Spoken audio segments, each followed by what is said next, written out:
আমাদের দেশে যে মৌলিক বিষয়গুলো যেগুলো রয়েছে আর কি, বেসিক সাবজেক্ট যেগুলো রয়েছে, সেই বেসিক সাবজেক্টের মানে শিক্ষক শূন্যতা থেকে শুরু করে কোন কোন জায়গায় মেডিকেল শিক্ষাকে অগ্রগতির জন্য আসলে আমাদের কাজ করা দরকার আছে বলে মনে করেন? একটা সরকারি শিক্ষা ব্যবস্থা, একটা বেসরকারি শিক্ষা ব্যবস্থা। আমাদের যেহেতু আমরা উন্নয়নশীল দেশ, আমাদের লেখাপড়ার ইয়ের ভেতরে ইনকাম ইস্যু একটা অনেক বড় ফ্যাক্টর হয়ে দাঁড়ায়। হ্যাঁ, মাঝে মাঝে শিক্ষার্থীরা বলে যে আসলে কোন সাবজেক্টে গেলে সলভেন্সি বেশি। তো এরকম বিষয় খুব ফ্রিকোয়েন্টলি প্রশ্ন আমাদের ডক্টর গ্রুপগুলোতে অনেক সময় আলোচনা আসে।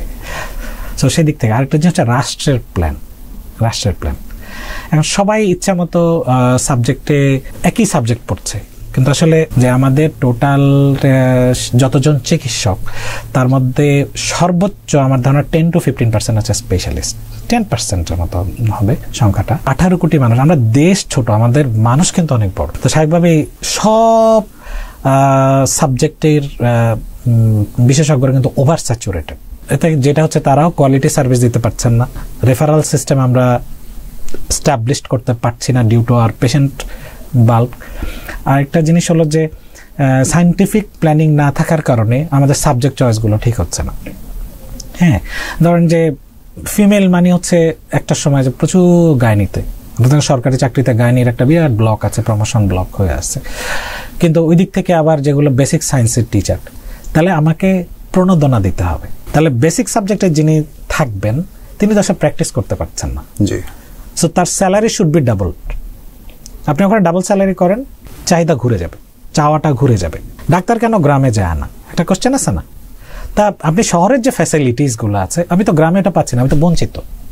সো যিনি বঞ্চিত থাকেন, আপনি ওখানে 10,000 টাকা স্যালারি বাড়াই দেন, দেখেন আপনি ডাক্তার গ্রামে থাকি না, সে যখন শহরে আসতে চাবে। একইভাবে বেসিক সায়েন্সে কিন্তু শিক্ষক স্বল্পতা আছে। আবার মেডিকেল কলেজের আনপ্ল্যান্ড মেডিকেল কলেজ খোলার কারণে আমি এক্সিস্টিং মেডিকেল কলেজে আমি টিচার দিতে পারছি না। হ্যাঁ, সো আমার কাছে মনে হয় যে একটা হচ্ছে প্রণোদনা, প্রায়োরিটি, হ্যাঁ প্রায়োরিটি দেওয়া, আর হচ্ছে প্ল্যানিং। এই প্ল্যানিংটা যদি ঠিক মতো হয় যে আমার এই সাবজেক্টে এতজন লোক দরকার। আরেকটা বিষয় হচ্ছে এই অনেক জায়গায় পাশ করা ডাক্তার আছে যিনি অলরেডি ক্যারিয়ার করে ফেলছেন। হ্যাঁ, তাকে আপনি অলরেডি এটা আছে সরকারের পলিসিতে আছে যে উপজেলা থেকে যারা বেসিক আছে তাকে সরাসরি মেডিকেল কলেজে, কারণ তার প্রমোশনটা আমি যদি আগে দিয়ে ফেলার সিস্টেমটা করি, হ্যাঁ, তা সেক্ষেত্রেও তো আমার শিক্ষক সংকটটা দূর হয়। হ্যাঁ, যখন সরকারি চিকিৎসকরা দেখবেন যে বেসিকে হুড় করে প্রমোশন হয়ে যাচ্ছে, ফ্রিকোয়েন্টলি প্রমোশন হচ্ছে, সে দ্রুত সে পড়ে আছে মেডিকেল অফিসার, তার বন্ধু বান্ধবী হয়ে গেছে প্রফেসর, তখন তো তারা নিজেরাই প্রমোশনের জন্য একটা গ্রুপ ওদিকে চলে যাবে। তো এভাবে আসলে প্ল্যানিং করলে আমার মনে হয় এই শিক্ষক সংকটটা আসলে থাকতো না।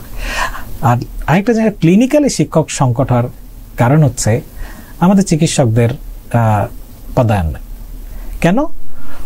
অর্গানোগ্রামে আছে আমার 10 জনের বেশি ডাক্তার থাকতে পারবে না। তা 10 জন ডাক্তার থাকতে পারবে না, এই 10 জন তো আপনার বেড অনুপাতে আপনি অর্গানোগ্রামটা ঠিক করেছেন। তা আমাকে যে 3 গুণ 4 গুণ পেশেন্ট ডিল করতে হচ্ছে, তার মানে অর্গানোগ্রামে ত্রুটি আছে। আচ্ছা, তাহলে আপনি অর্গানোগ্রাম সংশোধন করে যে পরিমাণ চিকিৎসক প্রয়োজন আপনার হাসপাতালে সার্ভিস এনশিওর করার জন্য, সেই পরিমাণ আপনি পোস্ট ক্রিয়েশন করেন। কিন্তু পোস্ট দেওয়া হয়েছে 12 বছর আগে, আমি আমার সাবজেক্টের কথা বলি, 12 বছর আগে পদ সৃজন দেওয়া হয়েছে, তার অর্ধেক প্রথম কেটে গেছে হচ্ছে জনপ্রশাসনে, ওখানে যখন গেল তাদের এরপরে যখন অর্থ বিভাগ গেল সে প্রায়োরিটি ফিক্স করে, হ্যাঁ, যেখানে 200 পদ চাওয়া হয়েছে সেখানে পদ দেওয়া হয়েছে 41টা।